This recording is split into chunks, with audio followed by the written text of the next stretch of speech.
It is Brick Squadron again, and I am back with part 2 of how to decal my new decaling series, and I'm going to be walking you through how to apply the decals for your clone trooper onto some blank parts. So what you're going to need is your 2 bowls, one filled with water, one empty for the trash bits, a sponge, some scissors. My scissors are not in great shape because my cats like to chew on them. A decaling knife, some tweezers. You can use an electric nail file like I have here. Yours probably won't come in purple, but that helps carve out the hips so that they don't bust up the decals. A mask if you're going to be using the electric nail file, because those plastic particles in the air you do not want to be breathing in. You're going to need some decal sheets. So I get all of mine from Joe Knack Toys, and all the places that I get stuff from will be in the description, so you won't have to go looking around trying to figure out where to get these parts from. You're going to need your decals cut out. I already went ahead and cut these out before the video, so I don't have to spend extra time doing that. And you're going to need a blank Lego body. Doesn't really matter the head. You can really even use off-brand parts like I have sometime, but it works best on Lego. And you're going to need this off-brand Phase 2 helmet, as well as some sort of place to put your decaled parts after you're done with them. So I'm going to get right into it.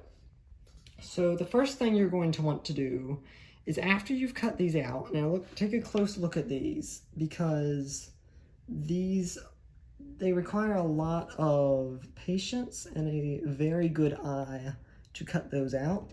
That's where your decaling knife and your scissors are going to come in, because you have to get in really close to those black lines on these decals, because you have a very small limited space on your minifigure to apply those to.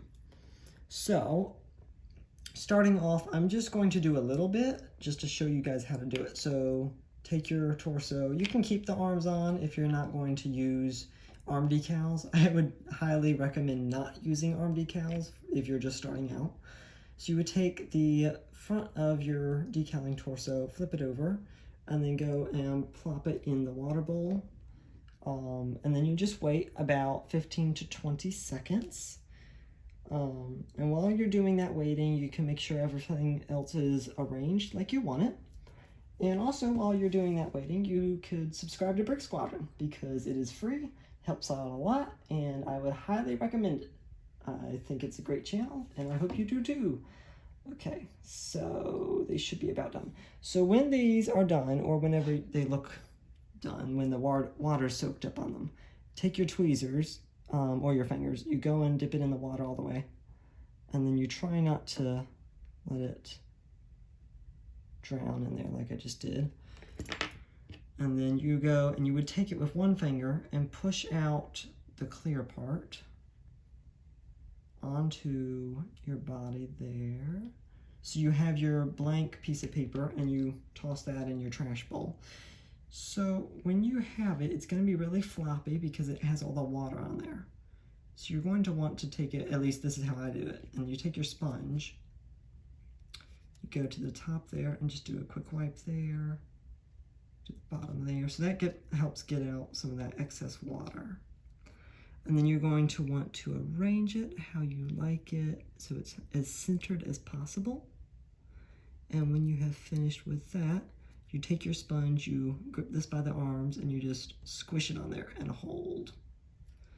And then when you're done with that, that should have gotten out all your water, and you can go and check for little streaks and then rearrange it a bit more. If your decal's really stiff, I recommend adding some more water to it, so that'll loosen it up and you can rearrange it how you would like. If it's too loose, you're gonna want to wipe it again to get out the water.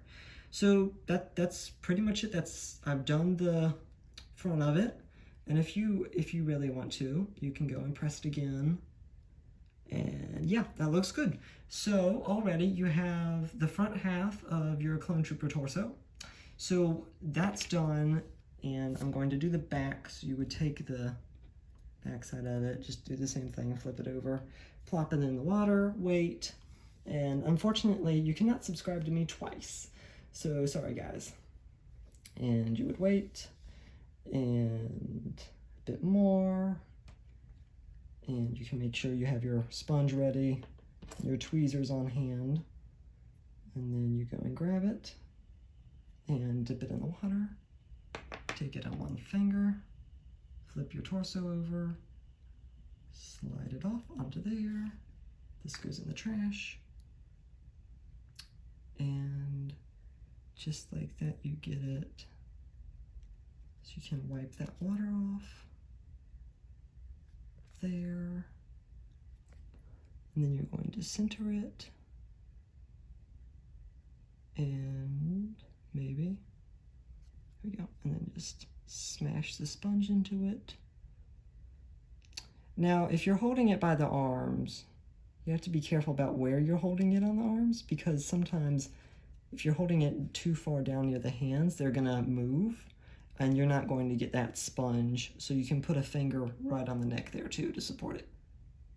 Squish, and check for streaks, and see if it moves around any. And if not, you're good. You've done your first Clone Trooper torso. I highly recommend doing normal phase 2 grunts first, because they don't have any color streaks whatsoever to it. It's just plain white, so you can see it as clearly as possible. So after you've done that, you can go and you could just plop it over on your drying place.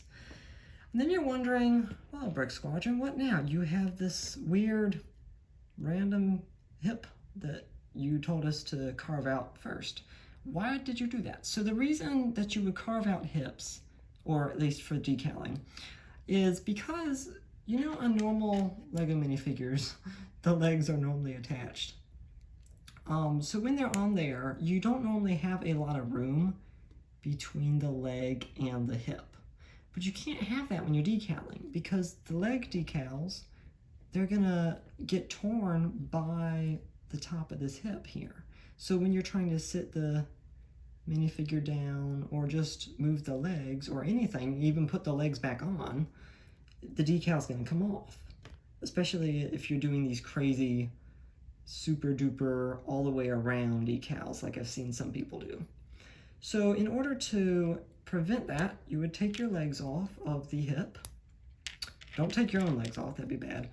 And then, so you would take your hip, and you would take your electric nail file, and you would go in and you would sort of just do your nail file around this. Don't get that round bit there, because that's what's holding the legs on. So if you tear that off, you're gonna have to get a new set of hips, because the leg won't go back on. So after you've trimmed that a bit down, and you should be able to tell when you've trimmed it down, because when you can put it on, you can see a little bit of room there. It's hard to tell in the video, but I'm sure if you're working this out as I'm doing it, you'll notice that it's working. You can also, to give your minifigures legs easier room to be put on once they're done decaling, you can go in, insert a bit of your scissors there, and turn. Not very hard, not very long, and just get all the bit of plastic off. And that'll widen the hole in there and make it easier to fit the leg back on. Take your other one, do the same. And you don't have to do this. This is just something that I think makes it easier. I have found that this is the quicker version of decaling. There is a very long and arduous version where it's like you take half an hour just to put the decal on one helmet. Okay, so I'm not going to go over decaling the entire figure, because that would obviously take too long. But what I can do is I can show you, so you have your, basically Bob, your decaled clone trooper who's missing his legs. So when you have him, you're going to let him sit for a while. Don't assemble him like this. You're gonna set him aside, all the parts laid out, and let him dry for, I would say, about an hour to 2 hours. And then what you're going to do after, I'll show you on part 3 of my decaling series. And thank you so much, guys, for watching this. Remember, I have a video out at least once a week. And bye. See you next time.